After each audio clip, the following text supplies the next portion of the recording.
Bonjour très chers compatriotes gabonais, en vos rangs et qualités respectives, vous êtes à l'émission Cosmos, intervention chirurgicale électorale avec et judiciaire, avec le prince Adouma David Belakoma, la voix des sans-voix, la cristallisation des aspirations légitimes du peuple souverain. Là, nous sommes dans le 2e arrondissement de la commune de Libreville, du côté du Kembo, derrière l'hôpital, avec une frappe chirurgicale, une fois de plus, des autorités politiques administratives de notre pays. Et là, j'ai eu une dépêche de Radio Moscou, KGB, de Bob Mongom, qui m'a fait part d'une situation compliquée du côté du 2e arrondissement de la commune de Libreville, avec une autre frappe, toujours dans la politique de désenclavement du Grand Libreville, mais une politique avec plusieurs conséquences, c'est-à-dire le déguerpissement en urgence des populations. Des populations déjà placées dans une situation de précarité, de prévarication, dans une ville où le logement est un véritable nœud gordien. Et là, du côté justement de l'hôpital de Kimbo, vous avez déjà cette borne-là. Vous avez cette borne-là, ce piquet-là. Et je voudrais attirer l'attention des uns et des autres pour que nous puissions savoir, rechercher à savoir de quoi il s'agit. De quoi il s'agit. Et là, vous avez également une autre borne qui est là, avec ce signe-là que vous connaissez très bien. C'est comme à l'époque de Moïse.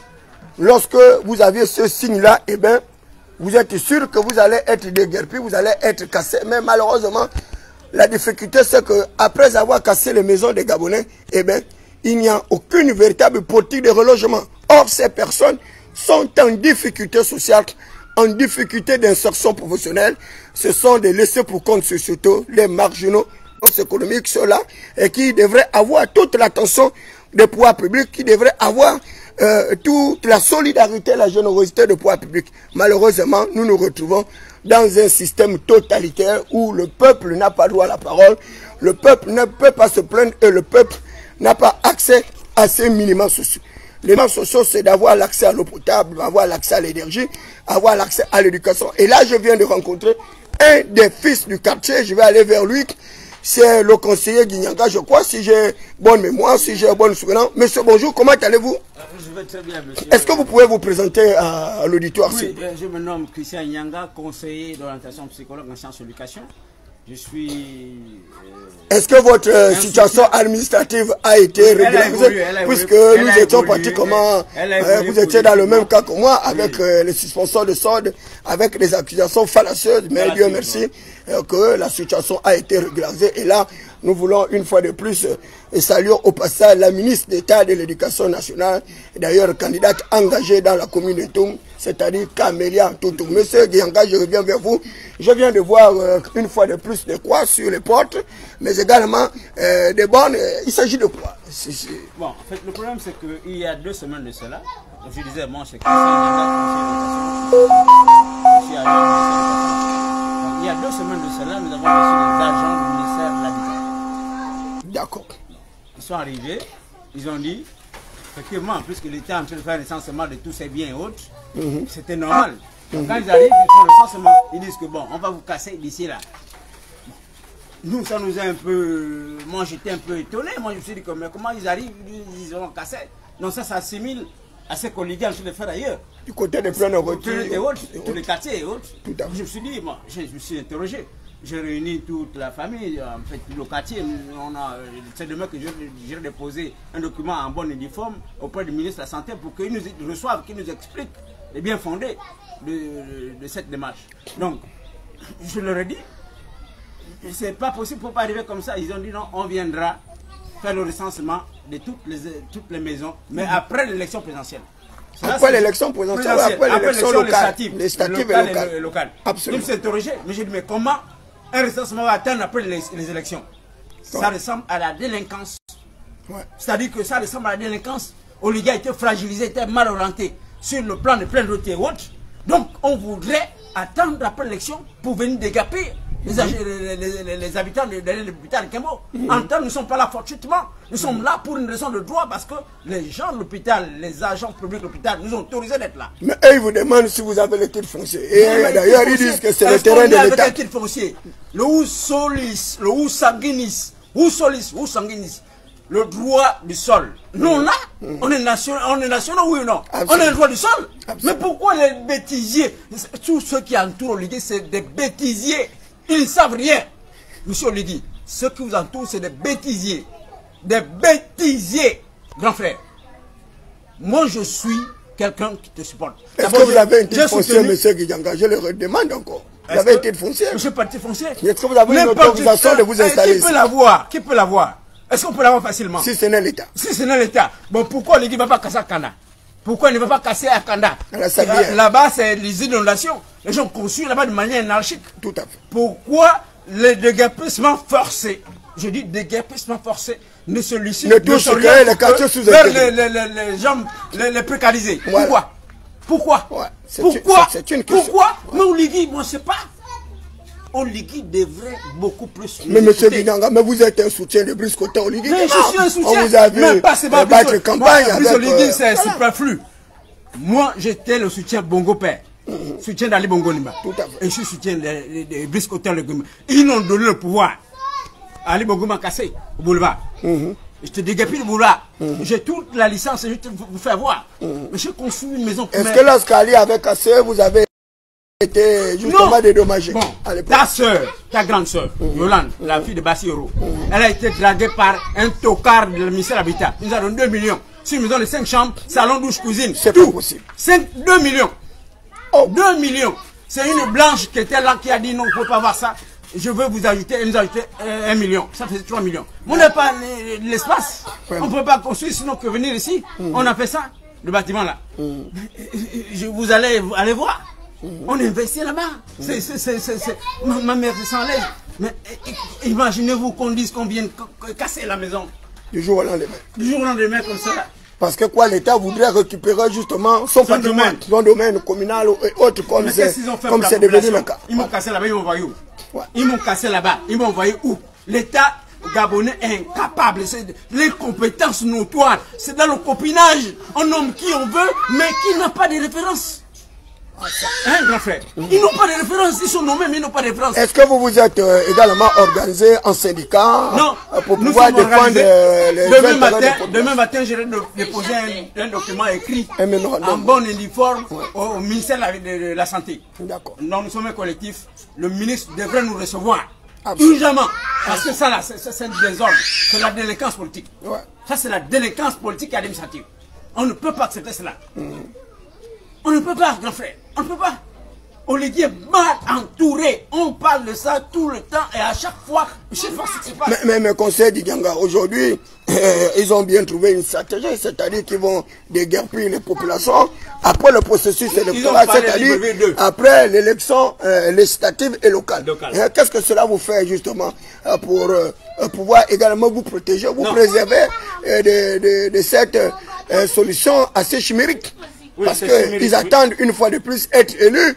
Et une fois élus, moi je pense que les choses iront encore plus vite. Dès lors que même pendant la période de transition, on voit bien les maires, on voit bien le ministre de l'Habitat et autres qui vont casser pratiquement partout. Moi, chez moi, du côté de Plein-Noroti, mon père a perdu 5 villas plus une maison à l'étage. Maintenant, du côté de Vendo, c'est encore pire. Elle a perdu 4 maisons et là, elle dort pratiquement à la belle étoile. Monsieur Guidjanga, vous qui êtes également un des conseillers du chef d'État. Qu'est-ce que cela vous fait comme ça de voir la population opprimée, oppressée, précarisée, fragilisée, voire même prévacarisée? Moi, je vous suis régulièrement. Vous êtes quelqu'un d'objectif. Voilà pourquoi on vous nuit. Mais votre bonheur, c'est pas maintenant, c'est demain. Merci. Ça là, c'est superflu. Votre bonheur, c'est demain. Merci. Chambrier a été à l'origine de plusieurs scandales. Ce chambrier-là. Mais il n'imagine pas, quand il casse la maison de quelqu'un, comment il va se sentir qu'on va casser la clinique Chambrier, qu'on va casser sa maison. Parce que demain, sur le pouvoir. Parce que la clinique Chambrier est également presque sur le domaine communal, la clinique Chambrier. Je vous dis, ce serait sur le domaine de Como là. On va mettre expressément une deuxième ruelle. On va casser sa clinique. C'est là il comprendra que non, Simon n'a pas été mauvais. Mais Chambrier foncièrement mauvais. Pourquoi il ne freine pas tous ces comportements malveillants là? Le temps de faire une évaluation d'ailleurs. Une évaluation crédible. Pourquoi on parle? Il faut dédommager les gens. Ils ont conçu, vous les relogez. C'est ça la politique. Tout à fait. Mais vous venez casser comme des bêtes comme ça. Le maire, il allait là en Zion. Et il pensait qu'on ne devait pas venir. Ah bon? Les habitations des gens. Et curieusement, mes conseils Djanga, curieusement. Et non seulement après avoir cassé justement les habitations des gens, et ils vont encore vers les populations que vous êtes et demander vos NIP et demander encore votre soutien pendant l'élection législative. C'est le Gabonais nulard et nullissime. Moi, je vous dis, franchement, un vrai Gabonais accepte Oligui. Mais un vrai Gabonais ne peut pas accepter la bêtise, les bêtisières là, qu'Oligui se faire là. Il va mettre les gens, les mêmes PNJ, les mêmes gens, à la service, c'est la même bordellerie. Mais tout à fait, nous reviendrons d'ailleurs du côté ça. de l'Arc-Souville. On ne peut pas accepter ça. Oligui devait se faire entourer de nouvelles personnes, de nouvelles personnalités politiques pour laver son image, laver le passé. Mais il revient avec les mêmes gens pour dire que, comme pour narguer les Gabonais, moi je dis aux Gabonais, ne votez pas les candidats d'Oligui, ne votez pas les candidats de PLG. Ça c'est clair, moi je suis clair. Et je ne voterai pas. Moi je suis du parti d'Oligui. J'ai démissionné, moi je n'ai pas démissionné. Parce que les gens confondent. Hein? On a fait table rase de tout. Donc les gens devraient aller désormais vers les nouveaux partis politiques pour s'inscrire à Chronique. Donc je suis allé me faire inscrire dans le parti d'Oligui. Sauf s'il me rallie, moi je ne m'en fous. Avec par la déclaration que je peux faire. Moi je me dis, je suis objectif. Non, mais vous êtes un soutien libre. Il ne comprend pas ce qu'on lui dit. Il n'habille pas tous les pélégistes. Mais c'est ras-le-bol. On ne peut pas refaire les mêmes choses avec les mêmes brigands, les mêmes délinquants. Eh bien, monsieur Guidjanga, moi je vais. On va d'abord. Vous nommez les gens qui sont nommés. Et ils sont les candidats en même temps. Monsieur le conseil, attendez un seul instant. Nous allons faire une fois chirurgicale du côté de l'Arc-Souville avec des candidats qui ont été déclarés. Vous avez mon frère, votre grand frère, Roland Mutombo, qui est un acteur politique étatique ancré dans une certaine opposition, une opposition rationalisée avec une union nationale, avec Paulette Missambo. Et vous avez également comme adversaire de Roland, Dodo Boumdeza, ancien secrétaire général du Parti démocratique gabonais, qui va d'ailleurs représenter les couleurs du Parti démocratique. Ensuite, vous avez votre très cher grand frère également, un second, c'est-à-dire Brice Paya, ancien directeur de cabinet de Tante Paulette Missambo, ancien ministre du Transport. Est-ce que vous pouvez me faire une analyse autopsique, cas par cas, de ces trois candidats, et puis voir comment est-ce que vous pourriez également orienter les populations dans ce processus électoral? Au moins pour que les populations de l'Arc-Souville puissent voter en leur âme et conscience, sachant bien les capacités des uns et des autres, mais également leur pouvoir de charme, leur solidarité, générosité et à autres. On va commencer d'abord par Roland Mutombo, qui est candidat de l'Union nationale dans le compte de l'opposition. Bon, merci beaucoup de m'avoir orienté dans ce sens. Mais, grand frère, vous êtes mon aîné. En ce qui concerne le grand frère Mutombo Roland, je n'ai rien contre lui. C'est mon aîné. Mais il a échoué parce que nous nous sommes dit le coup d'État de 2023 devait être une lueur d'espoir de tous les Gabonais et de la Civile en particulier. Mais il n'a pas orienté la maman qui s'est bien illustrée lorsqu'elle était ministre. Tout à fait, Tante Paulette. Donc, elle a mené tous ses amis, ses parents et autres. Malheureusement, elle a mené tous ses amis, ses parents. Nous nous sommes dit que il n'a rien fait, il n'a pas pesé de tout son poids. Pourquoi donc ramener quelqu'un comme Mutombo sur le temps parce qu'il n'a rien fait? Donc la candidature de M. Mutombo Roland est nulle et non avenue. Celle de M. Eric Dodo Mungeta. Non, Eric Dodo, vous allez le prendre à la fin parce que c'est quand même lui l'aîné. C'est l'aîné. Donc, monsieur Brice Constant. Voilà, Brice Paya. Brice Constant Paya, ancien ministre du Transport, qui a perdu son poste à partir de la problématique d'Esther Miracle avec plusieurs naufragés. Vous savez, comment on appelle monsieur Brice Constant Paya, c'est un aîné. C'est quelqu'un de chevronné. Et je l'ai aimé. Et je l'aime toujours. C'est quelqu'un qui, pour moi, il n'a pas de problème. C'est d'autant plus que dès qu'il a pris la fonction de ministre, les civils ont commencé à l'haïr. Pourquoi on ne l'a pas haï lorsque pour être le même directeur de cabinet? Absolument. Pourquoi on ne l'a pas haï là-bas? Pourquoi on n'a pas dit qu'il était de mandat? Pourquoi c'est lorsqu'il était ministre maintenant, qu'on a commencé à jeter, c'est celui qui est ambassadeur qui a causé tous ces problèmes-là? Mais qui est ambassadeur? C'était le nom. Que le gars a nommé Imongo Régis. Voilà, Imongo Régis Tatanga. Celui qui a logé tout le désordre de la Soviet. Ce n'est pas des choses qu'on invente, c'est une vérité. tout s'est empiré là. Brice Constant Paya descend, lui il descend. Il a les moyens, il donne les moyens. Les gens ne vont pas chez Paya, ils vont chez lui.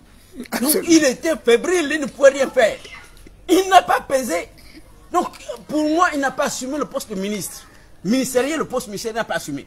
Voilà pourquoi il est parti avec le truc d'extérieur. Mais là, vous savez, il a quand même laissé, plusieurs des emplois chez nous, au niveau de la il y a beaucoup de cadres qu'il a quand même pris pour pouvoir. Mais à l'époque, je vous rappelle que j'avais le bac. Je vous rappelle que j'avais le bac. Quand je vais vers lui, il me dit non, tu es mon petit frère, je t'aime beaucoup, continue l'école. Très bien. Il était directeur de la réforme de la fonction publique. Et aujourd'hui, je lui dois. Pour moi, il m'a aidé. Aujourd'hui, vous êtes mis à la fonction publique. Vous serez dans une catégorie inférieure. Voilà. Mais je suis. Et sans diplôme. Voilà. Dernière catégorie. Donc, c'est quelqu'un pour moi de référence. D'accord. C'est quelqu'un que là, celui-là. Parce que dans le truc de. Comment on appelle. Il est candidat de l'Union démocratique des bâtisseurs. Bon, c'est pas la raison. Pour moi, on doit le voter. Parce que c'est quelqu'un qui n'a pas un passé négatif. D'accord. Grand frère. Ouais. Il n'a pas un passé négatif. Bon, quand on en revient sur le dossier avec de Bongeza, mais il savait bien l'attitude d'Ali Bongo Nimba. Il savait ce qu'Ali Bongo Nimba était. Pourquoi ne pas dire au Gabonais son état de santé? Voilà. C'est ça le problème. C'est ça. Mais c'est un grand frère qui était bien avec moi. Il m'a aidé sur un problème difficile. Je l'appelais, oui, grand frère. Il m'a donné 150 000 francs. 150 000, hein. Mais pour moi, ce n'est pas un bon candidat. Parce qu'il aurait dit au Gabonais la vérité. Tout à fait, sur l'état de santé d'Ali. Voilà. Et sur la position d'ailleurs du parti. C'est lui qui a tenu tout ce problème-là. Ouais. Jusqu'à ce qu'on change. Il a manqué de courage. Il manquait de courage. D'homme pragmatique. Tout à fait. Ambitieux. Tout à fait. Parce que la Suivula ne peut pas être comme il a été là. Et aujourd'hui, il cherche à être député. Non, il ne peut pas. Voilà pourquoi je dis la Suivula, le meilleur candidat, c'est Brice Constant Paya. 1.2 traits. Voilà, donc nous quittons cette fable chirurgicale du côté de la Souville et nous revenons sur la problématique des déguerpissements sauvages dans le Grand Libreville avec une espèce de prévarication, de précarisation des populations. Et là, il y a également un compatriote appelé René Mohamed qui vous dit, mais pourquoi est-ce que vous-même, vous ne vous présentez pas pour devenir maire, pour devenir député, pour être sénateur, au lieu de vous plaindre constamment? Non, mais le problème c'est que on est dans un parti, on obéit à la ligne du parti. Oligui, c'est quelqu'un de clair, de pragmatique. Il a choisi les gens. Je me dis, son choix reflète son image. Mais l'échec aussi va refléter. Parce qu'on ne peut pas accepter. Même Giganga, mais nous connaissons qui vous êtes toujours un homme politique assez consciencieux, assez astucieux. Qu'est-ce qui vous a motivé d'adhérer au parti de Brice Constant Oligui Nguema? Moi, je suis un soutien de Brice Constant Oligui Nguema, mais j'avais opposé un refus catégorique d'appartenir à sa formation politique parce que je le savais. Je le savais, il y avait déjà les prémices qu'il y avait une certaine collusion entre Brice Constant Oligui Nguema et les anciens PDG dont on nous a recusés. Et vous savez très bien que vous et moi au PDG, nous avions toujours été cette lueur-là, ceux-là qui ont toujours dit non, que le fonctionnement du parti ne répondait plus aux aspirations légitimes du peuple et qu'il fallait arriver à une certaine démocratisation. Malheureusement, nous avons toujours été justement les chagris du Parti démocratique gabonais. Et aujourd'hui, ce sont les mêmes encore qui ont plombé, qui ont désarticulé notre système étatique, qui l'ont dysfonctionné, qui sont aujourd'hui au sommet.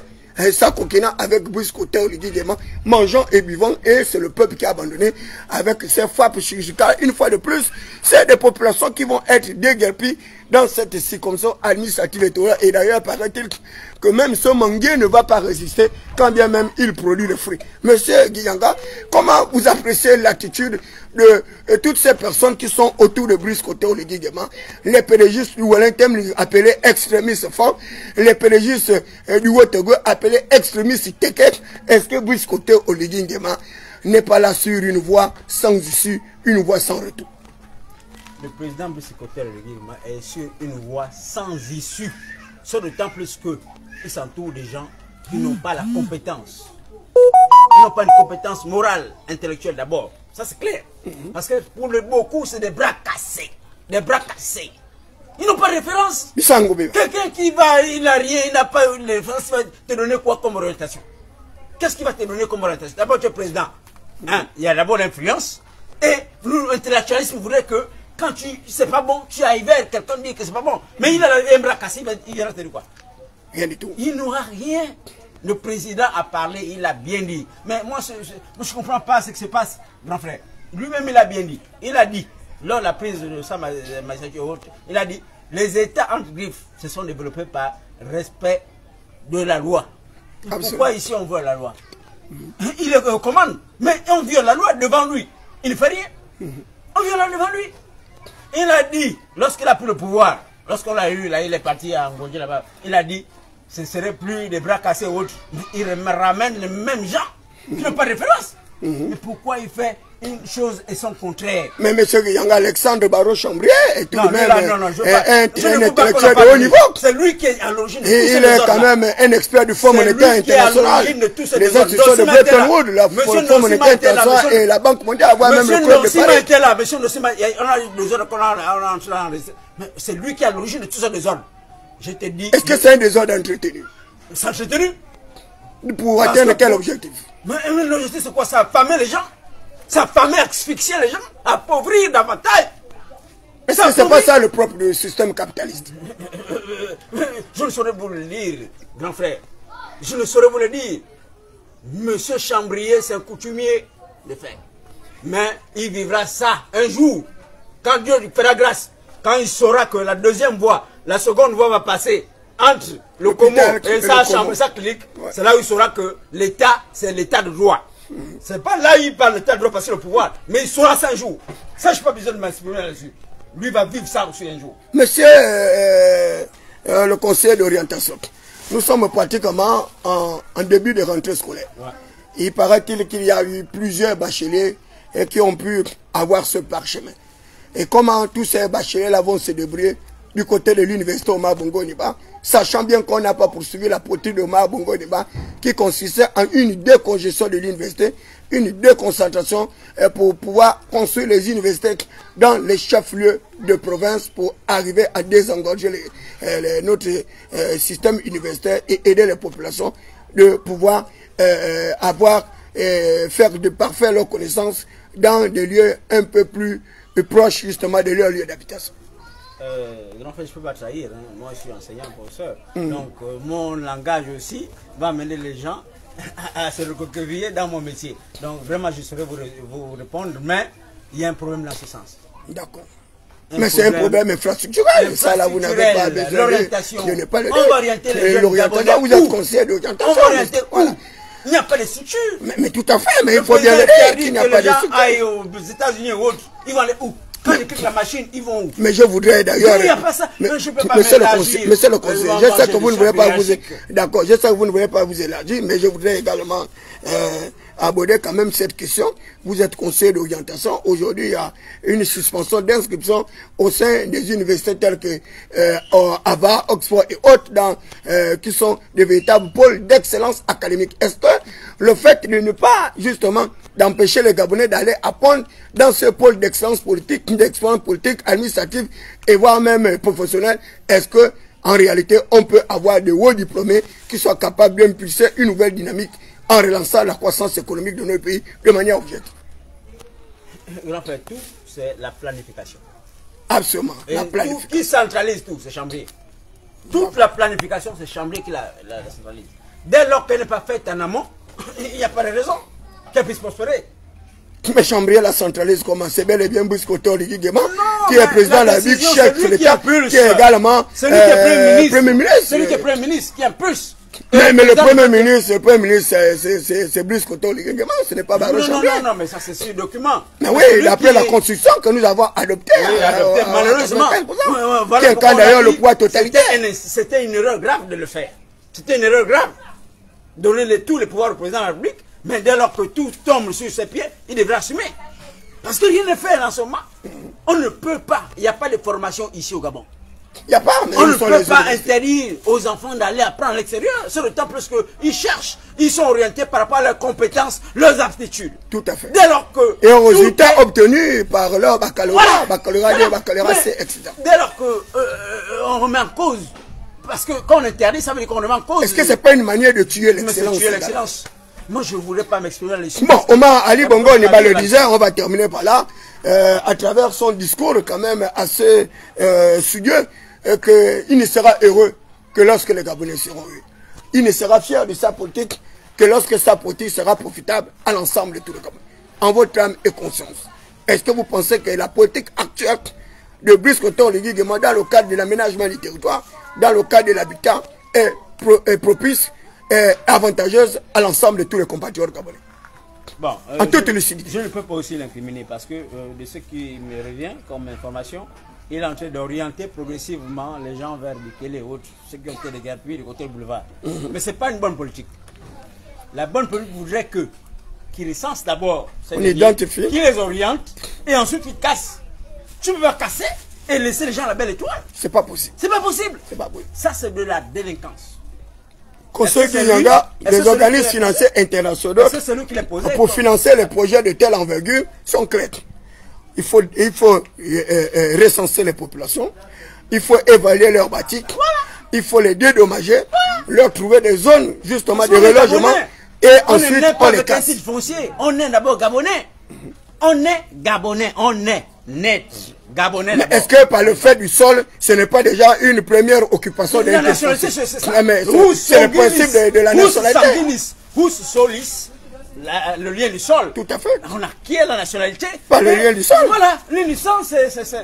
Mais pourquoi? Est-ce qu'on n'est pas Gabonais? Est-ce que le titre fonctionne là, comme ça, là, quand on marche, on l'achète? On le prend?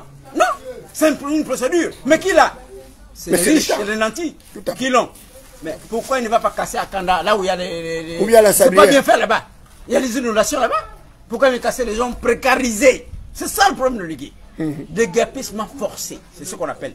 Tout ce qu'il fait, déguerpissement forcé. Et ça, c'est grave pour le président de la République. Voilà, c'est grave pour un président de la République. Vous étiez là à l'émission Atmosphère, intervention chirurgicale électorale. Nous sommes du côté du 2e arrondissement de la commune de Libreville avec la problématique d'accès au logement. Et Brice Oligui Nguema d'ailleurs parlait dans ses discours qu'il fallait arriver à un logement pour chaque Gabonais. Malheureusement, la problématique du logement constitue un véritable nœud gordien, comme vous pouvez le constater.